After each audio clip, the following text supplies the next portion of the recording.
First Chronicles chapter 13, verse 1. David consulted with all his officials, including the generals and captains of his army. Verse 2. Then he addressed the entire assembly of Israel as follows: If you approve, and if it is the will of the Lord our God, let us send messages to all the Israelites throughout the land, including the priests and Levites in their towns and pasture lands. Let us invite them to come and join us. Verse 3. It is time to bring back the ark of our God, for we neglected it during the reign of Saul. Verse 4. The whole assembly agreed to this, for the people could see it was the right thing to do. Verse 5. So David summoned all Israel from Shihor, brook of Egypt in the south, all the way to the town of Lebo-Hamath in the north, to join in bringing the ark of God from Kiriath-Jearim. Verse 6.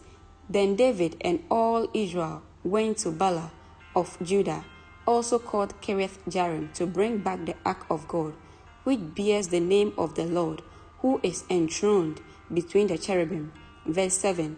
They placed the ark of God on a new cart and brought it from Abinadab's house.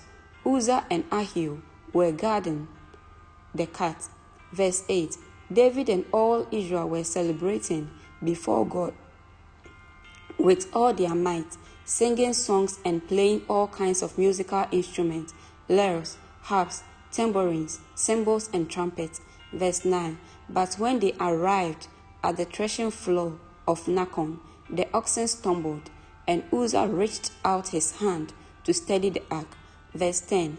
Then the Lord's anger was aroused against Uzzah, and he struck him dead because he had laid his hand on the ark. So Uzzah died there in the presence of God. Verse 11. David was angry because the Lord's anger had burst out against Uzzah.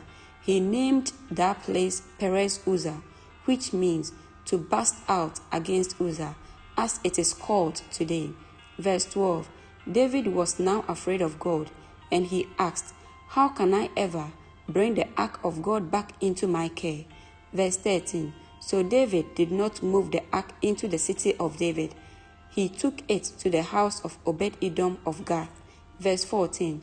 The ark of God remained there in Obed-Edom's house for 3 months.